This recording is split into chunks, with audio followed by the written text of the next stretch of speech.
আর রিক্সা যাবেন? Awesome. তুমি শেষ পর্যন্ত তুমি রিক্সা চালাও? অবশ্য তোমার মতো এমন খ্যাত গাইয়া ছেলে জীবনে আর কি বা করতে পারে? কেন বেন রিক্সা চালানো কি খারাপ? তাই খবরদার আমাকে বেআইন বলবে না। আর রিক্সা চালাও চালাও, আমাদের এলাকার আশেপাশে তোমাকে যেন আর না দেখি। তোমার জন্য তো আমাদের মান সম্মান কিছুই থাকবে না। মান সম্মানে কি আছে? আমি তো চুরি করে খাইতেছি না। তাই একদম মুখে মুখে কথা বলবে না। আর তুমি না বলে ভার্সিটিতে ভর্তি হও? এই রিক্সা চালায় টাকা জমায় আমি ভার্সিটিতে ভর্তি হবো। আল্লাহ দিলে রিক্সাওয়ালাই একদিন ভার্সিটিতে ভর্তি হইব, কেউ টাকাইতে পারবো না।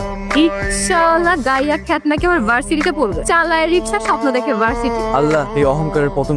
মিস সোনিয়া, আমাদের অফিস ম্যানেজমেন্টে আপনাকে স্বাগত। থ্যাংক ইউ মিয়া। আমাদের ম্যানেজমেন্ট আপনাকে যে দায়িত্ব দিয়েছে আমি আশা করব সেটা আপনি সত্যার সাথে পালন করবেন। জি ম্যাম, আমি আমার দায়িত্ব যথাযথ পালন করার চেষ্টা করব। রফিক সাহেব, আমি তো রেগুলার অফিসে আসতে পারছি, আপনি আমাকে আপডেট করে মেল করে দিন। কেন যাবেন? আহারে আপনি আপনি বই পড়তে পারেন? এবার ভার্সিটিতে ভর্তি হবো, তাই রিক্সা চালায় টাকা জোগাড় করতেছি। ভার্সিটিতে ভর্তি হবে? ভর্তি হতে আর কত টাকা লাগবে? ভার্সিটিতে কত টাকা লাগে তা তো জানি না। আজকে আমিও ভার্সিটিতে ভর্তি হবো, তোমার ভর্তি যত টাকা লাগে আমি দিব। না না, এটা আমি করতে পারবো না, আমার জানলে বোকা দিবে। তোমার টাকা জোগাড় করতে করতে তো ভার্সিটিতে ভর্তির সময় শেষ হয়ে যাবে। তা অবশ্য ঠিকই কইছে। আমি যে ভার্সিটিতে ভর্তি হবো তুমি কি সেটাতে ভর্তি হবে? তো টাকা তো জোগাড় করতে পারি নাই। ভর্তি হতে যত টাকা লাগে সব আমি, তুমি পরে রিক্সা চালিয়ে দিয়ে দিও। আলহামদুলিল্লাহ, তাইলে আমি রাজি। তোমার পেপারস গুলো থাকলে তুমি আজকেই ভর্তি হতে পারো। পেপার দোষ সব আমার গদি নিচে আছে। তাহলে তো খুবই ভালো, চলো তোমাকে আজকেই ভর্তি করে দিতে।